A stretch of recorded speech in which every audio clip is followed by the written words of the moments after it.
Assalamualaikum warahmatullahi wabarakatuh.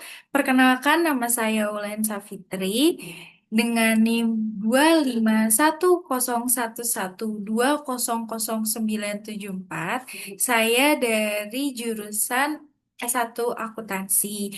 Di sini saya akan mempresentasikan mata pelajaran pengantar manajemen dan bisnis dengan dua modul yang saya ambil.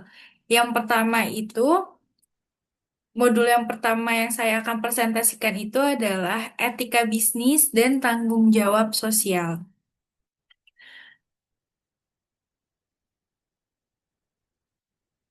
Apa sih etika bisnis itu sendiri? Jadi, etika bisnis adalah segala sesuatu tentang pedoman norma bagi sebuah perusahaan dalam mengambil keputusan dengan terjaganya hubungan baik antara perusahaan dan stakeholder melalui implementasi prinsip etika, potensi usaha untuk berkembang juga semakin terjamin. Pengertian menurut para ahli. Menurut menurutnya etika yang ada dalam dunia bisnis adalah sebuah pengetahuan seseorang tentang bagaimana cara yang ideal untuk mengelola bisnis yang berdasar pada norma moral secara umum. Yang kedua, menurut Hill dan Jonas, etika dalam bisnis adalah bekal bagi setiap pemimpin sebagai pertimbangan pengambilan keputusan yang strategis dan berdasar moral. Ada empat teori besar yang juga dipelajari dalam konsep tersebut. Yang pertama, teori deontologi, yaitu kewajiban seseorang untuk berperilaku sesuai dengan tanggung jawab yang diberikan. Misalnya, Anda bekerja dalam sebuah perusahaan dan bertugas untuk menangani pemasaran produk, maka sesuai teori deontologi dalam etika bisnis, Anda harus melakukan tugas tersebut dengan baik. Yang kedua, teori teleologi. Kata teleologi berasal dari bahasa Yunani, yaitu telos, yang berarti tujuan atau akhir. Teori ini menganggap bisnis etis adalah yang dua berhasil menciptakan keseimbangan dengan baik.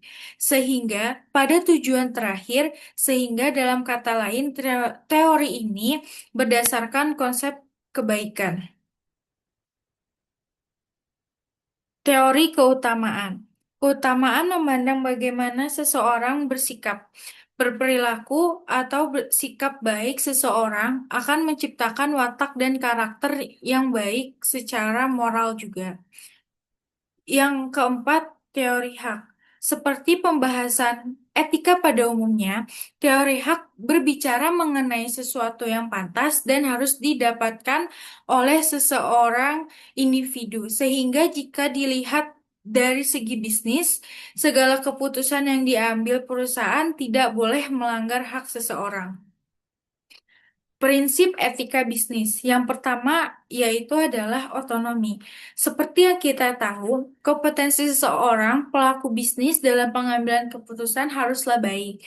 Hal tersebut sebagai wewenang perusahaan sepenuhnya.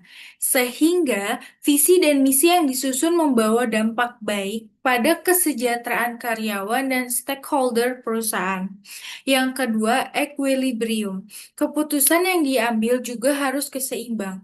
Dalam kata lain, perusahaan tidak boleh berat sebelah dalam memutuskan sesuatu, misalnya memberi upah sesuai kontrak dan kontribusi kerja karyawan. Yang ketiga itu ada free will, atau kehendak bebas. Kehendak bebas yang dimaksud adalah kesempatan rata yang bisa didapat individu, seluruh pelaku bisnis memiliki porsi yang sama sesuai dengan potensi mereka, tidak boleh ada batasan hanya demi kepentingan satu kelompok saja. Dan yang keempat itu ada responsibility. Sebelumnya, pada teori deontologi, dalam etika berbisnis juga membahas tentang responsibilitas pelaku usaha. Jadi, di samping menerima kehendak Jadi di samping menerima kehendak bebas, segala perilaku atau tindakan yang diambil harus bisa dipertanggungjawabkan. Yang kelima itu ada honesty atau yang disebut dengan adanya transparan kejujuran.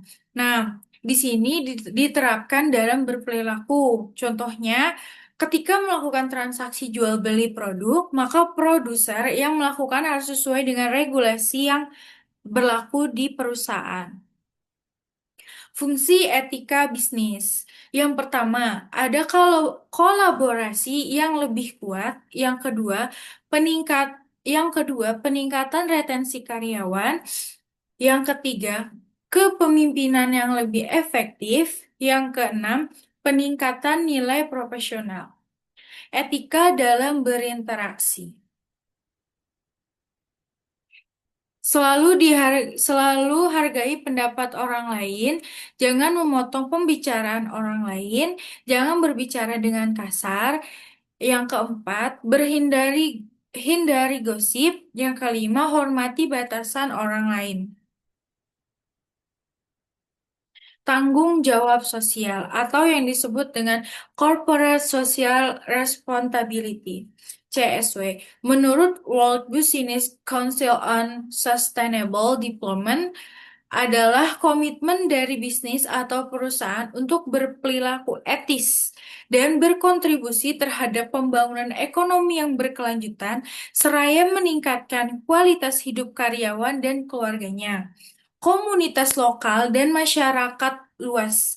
Corporate Social Responsibility adalah komitmen perusahaan atau dunia bisnis untuk berkontribusi dalam pengembangan ekonomi yang berkelanjutan dengan mempertimbangkan tanggung jawab sosial perusahaan dan menitik beratkan pada keseimbangan antara perhatian terhadap aspek ekonomis, sosial, dan lingkungan.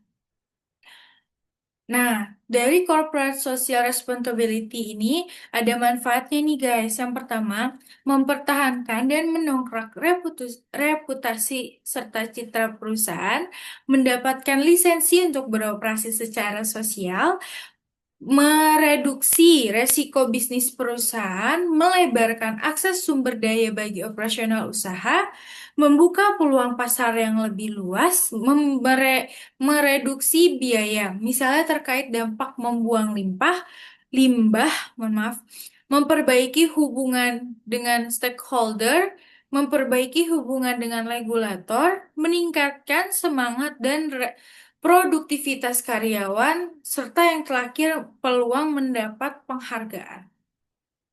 Hubungan etika dan perencanaan bisnis.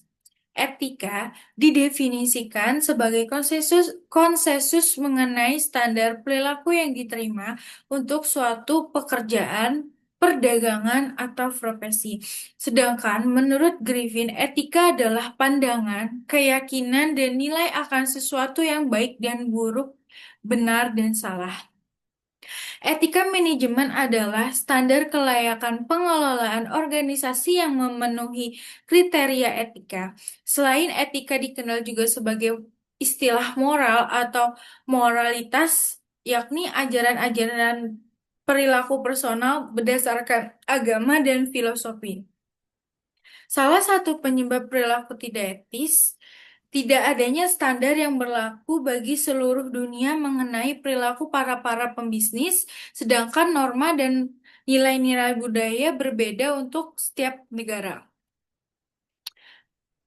Bahkan jangankan lingkup negara ya, dari secara geografis aja di dalam suatu negara itu memiliki perbedaan masing-masing. Selain faktor-faktor situasional seperti pekerjaan, supervise, dan budaya organisasi, perilaku etnis seseorang dipengaruhi oleh tahap perkembangan moral dari ciri-ciri kepribadian lainnya. Sama seperti hierarki kebutuhan Maslow, perkembangan moral terbentuk dari keinginan pribadi atau memperhatikan nilai-nilai dari universal. Relativisme moral. Apa sih relativisme moral itu sendiri? Jadi, relativisme moral eh, bersifat pada beberapa pribadi, dari pribadi, terus sosial atau standar budaya, dan tidak ada standar yang lebih baik dibandingkan standar lainnya. Terdapat 4 tipe relativisme. Yang pertama, naive relativism, relativism, social group relativism, dan culture relativism. Nah, ada pendekatan etika nih, bagaimana pendekatan itu bisa terjadi. Yang pertama, pendekatan utilitarian. Yang kedua, pendekatan hak-hak individual. Yang keempat itu pendekatan peradilan.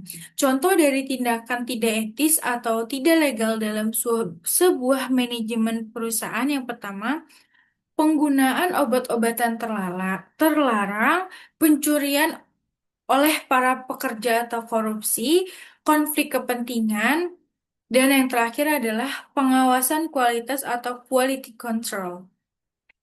Perbedaan moral dan etika serta bisnis yang tidak beretika.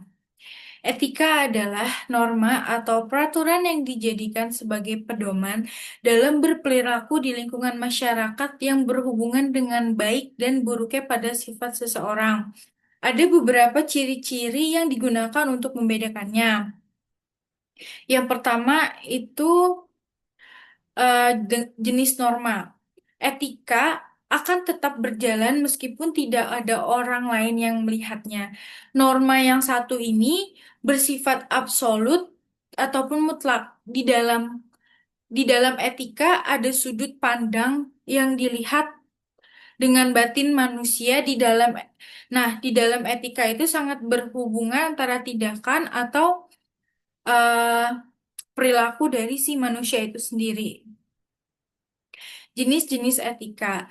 Nah, jenis-jenis etika ini dibagi menjadi dua. Yang pertama itu jenis etika filosofis yang kemudian terdiri dari dua juga. Ada empiris dan non-empiris. Yang kedua itu adalah jenis etika teologis. Apa sih etika teologis bisa kita temukan pada setiap agama. Contohnya pada agama Kristen. Ketika teologis adalah jenis etika yang berasal dari presuposisi, presuposisi mengenai Allah atau yang alahi. Perbedaan moral dan etika serta bisnis yang tidak beretika. Pengertian moral. Moral adalah hukum perilaku yang diterapkan kepada setiap individu dalam bersosialisasi dengan sesama. Maka terjalin rasa hormat dan menghormati antara manusia. Selain itu, moral adalah sesuatu yang berhubungan dengan prinsip-prinsip tingkah laku seperti akhlak, budi pekerti, dan mental yang membentuk karakter seseorang. Maka orang tersebut bisa dinilai hal baik dan buruk. Macam-macam moral. Yang pertama adalah moral ketuhanan, moral kesusilaan, ideologi, dan moral disiplin dan hukum. Rangkuman. Jadi kita kan udah ngebahas nih dari awal sampai akhir ya pada pertemuan eh, etika bisnis dan tanggung jawab sosial. Jadi rangkuman yang kita bahas dari awal tadi itu, etika bisnis adalah pedoman moral bagi perusahaan dalam menjalankan usaha dan mengambil keputusan agar berhubungan dengan stakeholders tetap baik. Etika bisnis mencakup sikap jujur, adil, bertanggung jawab, serta menghormati hak orang lain. Penerapannya bermanfaat untuk meningkatkan kepercayaan kinerja karyawan dan citra perusahaan serta diwujudkan melalui tanggung jawab sosial perusahaan atau yang disebut dengan CCR dan berperilaku etis dalam interaksi sehari-hari. Selanjutnya kita akan masuk ke materi yang kedua yaitu manajemen sumber daya manusia. Di sini udah ada yang tahu belum sih apa sih pengertian dari manajemen sumber daya manusia itu sendiri? Jadi, di sini saya akan menjelaskannya. Jadi, manajemen sumber daya manusia adalah ilmu atau seni yang mengatur hubungan dan peranan tenaga kerja agar efektif dan efisien, membantu terwujudnya tujuan perusahaan, karyawan, dan masyarakat.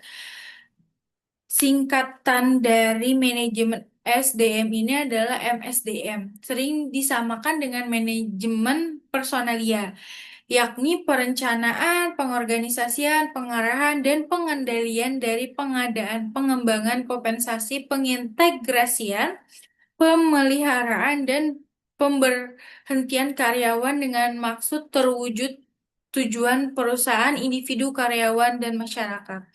Fokus kajian MSDM adalah masalah tenaga kerja manusia yang diatur menurut urutan fungsi-fungsinya agar efektif dan efisien dalam mewujudkan tujuan perusahaan, karyawan, dan masyarakat. Pengertian manajemen sumber daya manusia menurut beberapa ahli. Yang pertama itu menurut Bachari Zainun, manajemen sumber daya manusia merupakan bagian yang penting, bahkan dapat diartikan bahwa manajemen itu sendiri pada hakikatnya adalah manajemen sumber daya manusia atau manajemen sumber daya manusia identik dengan manajemen itu sendiri. Yang kedua dari manajemen sumber daya manusia menurut French dalam Seukijo, penarikan, seleksi, pengembangan, penggunaan, dan pemeliharaan sumber daya manusia oleh organisasi. Nah, di sini eh, apa ya, MSDM yang berhubungan pada organisasi nih. Yang pertama, pekerjaan dianggap sebagai barang dagang. Pekerja dianggap sebagai barang dagangan, pekerja dianggap sebagai SDM, pekerja dianggap sebagai mesin, pekerja dianggap sebagai manusia, pekerja dianggap sebagai partner. Peran manajemen SDM. Menurut Hasibuan pada 2017, eh, peranan manajemen sumber daya alam meliputi yang pertama, menetapkan jumlah kualitas dan penempatan tenaga kerja yang efektif sesuai dengan kebutuhan perusahaan berdasarkan job description, job specification, dan job evaluation. Yang kedua, menetapkan penarikan seleksi dan penetapan karyawan berdasarkan asas the right man in the right job. Yang ketiga, yang keempat, meramalkan penawaran dan permintaan sumber daya manusia pada masa yang akan datang. Yang kelima, memperkirakan keadaan ekonomi pada umumnya dan perkembangan perusahaan pada khususnya. Yang keenam, memonitor dengan cermat undang-undang perburuhan dan kebijaksanaan pemberian balas jasa perusahaan-perusahaan sejenisnya. Memonitor kemajuan teknik dan perkembangan serikat buruh, melaksanakan pendidikan latihan dan penilaian presentasi karyawan, mengatur mutasi karyawan baik vertikal maupun horizontal, mengatur pensiun, pemberhentian, dan pesangonnya. Menurut Richard Hasbuan, ada beberapa tugas pokok dari manajemen sumber daya manusia. Yang pertama, pengadaan atau